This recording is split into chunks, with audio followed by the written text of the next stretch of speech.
আসসালামু আলাইকুম। মেডিসিন টকবেরি চ্যানেলের পক্ষ থেকে আপনাদের জানাই স্বাগতম। আজকে আমি যে মেডিসিনটি নিয়ে আপনাদের সামনে হাজির হয়েছি সেটি একটি অ্যান্টিবায়োটিক জনিত মেডিসিন এবং এটি একটি সিরাপ যার নাম হলো অ্যাকোস সাসপেনশন বা সিরাপ।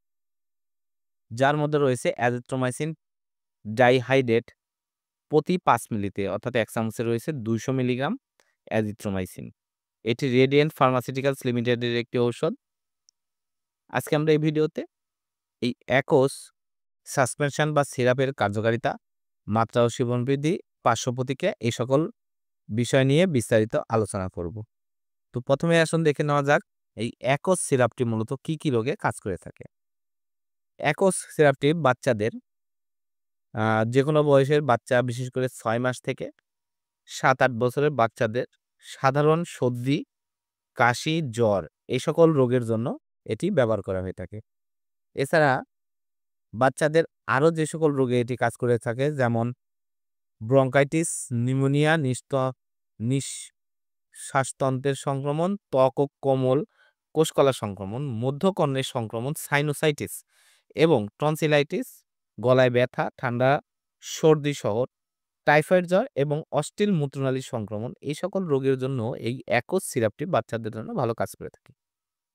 এবার আসুন দেখে নেওয়া যাক এর মাত্রা ও সেবনবিধি কি। এটা ৬ মাস থেকে ৩ বছর ১ বছর বয়সী বাচ্চাদের জন্য ১/২ চামচ করে দিনে ২ বার অথবা ১ বার, ১ বছর থেকে ৩ বছর পর্যন্ত ১ চামচ করে ১ বার অথবা ২ বার এবং ৩ বছর থেকে ৬ বছর ৭ বছর পর্যন্ত ১.৫ থেকে ২ চামচ করে দিনে ১ বার অথবা ২ বার অথবা ডাক্তারের পরামর্শ অনুযায়ী আপনারা ডোজ নির্ধারণ করে নেবেন।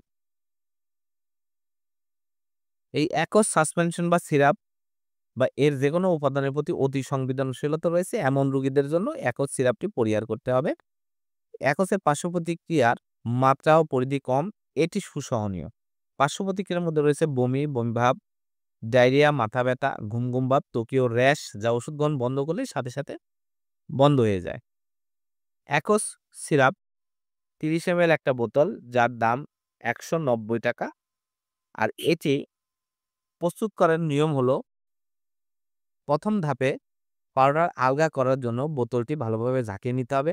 দ্বিতীয় ধাপে ঠান্ডা করা ফুটানো পানি বোতল পূর্ণ করুন এবং তৃতীয় ধাপে পাউডার পানির সাথে সম্পূর্ণ মিশে যাওয়া না পর্যন্ত বোতলটি ভালোভাবে ঝাঁকিয়ে নিন। অ্যাজিথ্রোমাইসিন ডাইহাইড্রেট খাদ্য গ্রহণের ১ ঘন্টা পূর্বে অথবা ২ ঘন্টা পরে সেবন করতে হবে।